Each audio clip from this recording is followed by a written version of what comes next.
ಹರಪ್ಪ ಮತ್ತು ಮೊಹೆಂಜೋದಾರೋ ನಗರಗಳನ್ನ ಮೊದಲಿಗೆ ಯಾವ ವ್ಯಕ್ತಿ ಪತ್ತೆ ಹಚ್ಚಿದರು? 10 ಸೆಕೆಂಡ್ ಟೈಮ್ ಇರುತ್ತೆ. ಸರಿಯಾದ ಉತ್ತರ ಗೊತ್ತಿದ್ದಲ್ಲಿ ಕಮೆಂಟ್ ಮಾಡಿ ತಿಳಿಸಿ.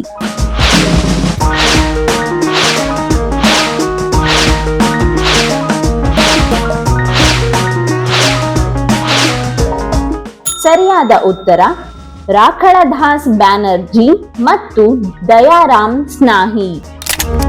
ಹರಪ್ಪ ನಾಗರಿಕತೆ, ಇಂಡಸ್ ವ್ಯಾಲಿ ಸಿವಿಲೈಸೇಷನ್ ಪ್ರಪಂಚದ ಪ್ರಾಚೀನ ನಗರ ನಾಗರಿಕತೆಗಳಲ್ಲಿ ಒಂದಾಗಿದೆ.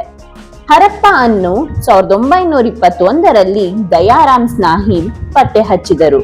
ಮೊಹೆಂಜೋದಾರೋ ಅನ್ನು 1922ರಲ್ಲಿ ರಾಖಳದಾಸ್ ಬ್ಯಾನರ್ಜಿ ಪತ್ತೆ ಹಚ್ಚಿದರು. 1921, 1922ರಲ್ಲಿ ನಡೆದ ಉತ್ಖನನಗಳಲ್ಲಿ ಈ ಪ್ರಾಚೀನ ನಗರಗಳು ಬಹಿರಂಗವಾಗಿದ್ದವು. ಇಂಡಸ್ ನದಿಯು ಈ ನಾಗರಿಕತೆಯ ಜೀವನಾಡಿಯಾಗಿತ್ತು. ರಸ್ತೆ ವ್ಯವಸ್ಥೆ ಗ್ರಿಡ್ ಪ್ಯಾಟರ್ನ್ ನಲ್ಲಿ ನಿರ್ಮಾಣಗೊಂಡಿತ್ತು.